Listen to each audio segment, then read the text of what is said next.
ne Liam Voice mukuteredde tebateŋŋana bamikwano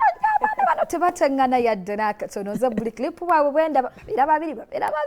nesi wabi nze nange nja kufunayo mukwano gwange nga tetuteŋŋana nga mbeera nga bwendi nga Vivian Mimi ne Liam bwe bali Kalange bwembeera ngera kufunayo kawala tukusabira mama ojja funa olimba nsabida ojja funa esala tuteekamu inshallah Liam oli otya kati ako kebambadde akakambalo ke bayita batya bakayita ali ancient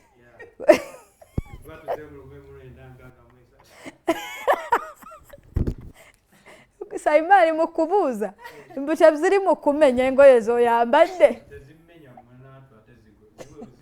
oli bulungi tolina tabbi yonna omanyi Saima tugenda ziwa Adam Sozi tugenda kufunirayo Adam Sozi akambala bwe katya akambale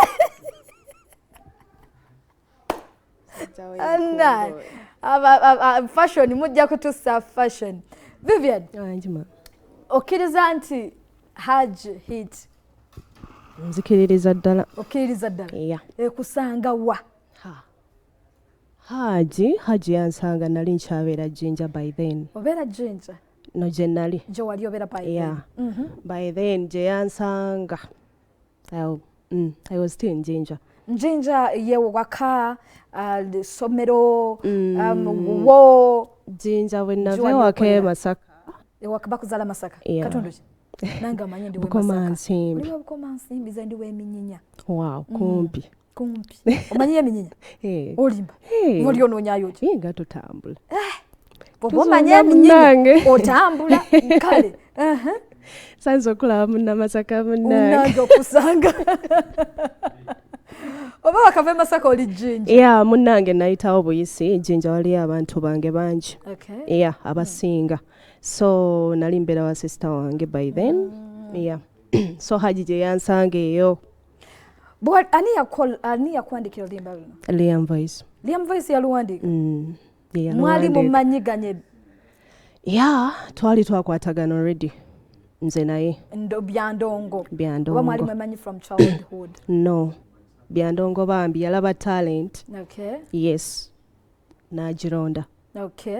naluwandiika nalukuwa naluwandiika era bwe yamala odduwandiika actually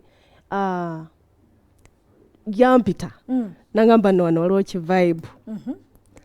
nangamba neninya nenva ejjinja nenzija ngenda owulira kivibe nga muliro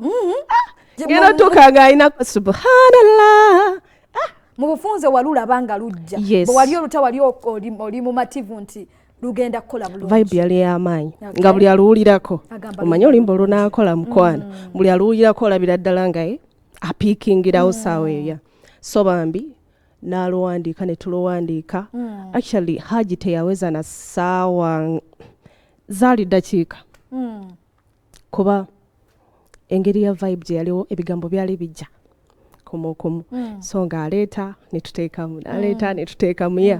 ne tugimaliriza nodde Jinja nenzire Jinja oba oli Jinja nga Hajji ku TikTok olimba mama nga fuuse ekirala kutidde that feeling eyo gye njagala onnyumizeeko okulaba ng'oli ku TikTok okutta ayogera ku Hajji nali sisobola kikkiriza kubanga okusooka twasooka nteekayo ka clip akatono ku TikTok tugenda okulaba kapiikingiddewo so tugenda banaye ogenda otuuka enkeera the next day nga buli scrolling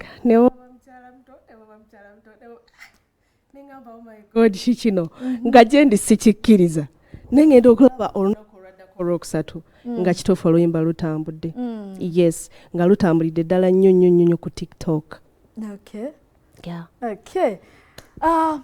tutegedde Hajji gy'ava mpaka wano we tuli kugenda kusooka kukola ku nsimbi naye tukomawo njagala tutunuulira ekintu kya bwe ennyimba zanzize nazo zirabye